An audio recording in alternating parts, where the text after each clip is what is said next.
මේ අර බස් එක හදාලු නේද බං? මොන මස්සනද බං? ඇයි බං උඹලා අර ගියේ ගල් කාටයි බත් පැකට් එකටයි? මොන ගල් කාටද බං? බේරි බං අර වතුර මෙව්වේ.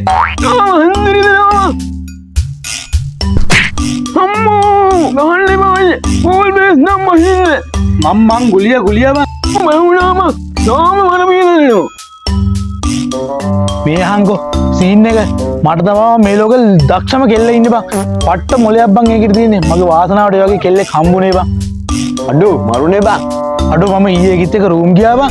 ඒක නම් මාරම දක්ෂ කෙල්ලෙක් බං. කියහන්කෝ බං. රූම් එකේ ඉන්නකොට බං මම ෆෝන් එකට වයිෆයි කනෙක්ට් කරගන්න දැඟලුවත් කනෙක්ට් කරගන්න කොහොමවත්ම බෑ බං. කෙල්ලක එක නිකම් කනෙක්ට් වුණා බං. ඒක ඒ ඩිංගර එක හැක් කළා බං. මාර මොලයක් බං ඒකේ තියෙන්නේ. අම්මෝ බං මූණන් අමු තොරටියෙක් බං. 8 weeks later.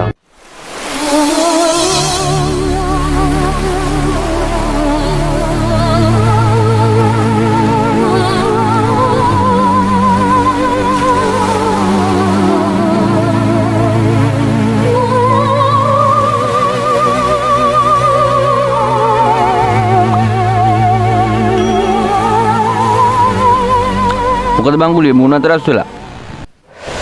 මාර සීන් එක බං. මොකද්ද බං ගුලිය කේස් එක? කැලේ ප්‍රෙග්නන්ට් ලු බං. ඒක බඳින්න ඕනි කියනවා බං. කවුද? අර රූම් ගිය එකද? ඌ බං එදා හැම ලොකුවට දෙයක් උනේ නෑ බං. වයිෆයි කනෙක්ට් කරලා නිකන් ෆිල්ම් එකක් බැලුවා විතරයි බං අපි දෙන්න. දැන් මොකද්ද උඹලා බලපු ෆිල්ම් එක? කාමසූත්‍ර බං. ඒවා බලන්න නෙමෙයි යකෝ ඒවා කරන්නනේ බං ඒ යන්නේ.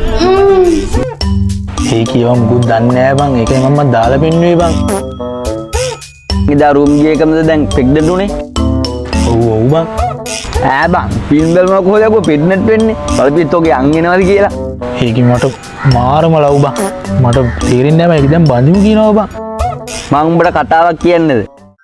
වැද්දෙක් යනවා දඩේමේ. හරිද? වැද්දට තුවක්කුව අමතක වෙලා මු පොරව අරයි යනවා. පොරව අරයි යන ගමන් දකින්න මුවෙක් යනවා. හරිද? මුවා දුවනවා. වැද්දා පන්නනවා. මුවා දුවනවා, වැද්දා පන්නනවා. මොකද්ද? මුවා දුවනවා, වැද්ද පන්නනවා. මුවා දුවනවා, වැද්ද පන්නනවා. අන්න හරි. මුවා නැවතුණා. වැද්දා පොරව අරන් තිබ්බඩිෂුංගාල මුවා එතනමයි. පොරවෙන් කොහොමද මොජ්ජෝ වෙඩි තියන්නේ? ෂුවර් එකටම වෙන එකෙක් තිබු වෙඩිලක් තමයි පත්තු වෙලා තියෙන්නේ බං. දැන් තමයි උඹට වැඩේ හරියටම තේරුනේ. Emotional damage.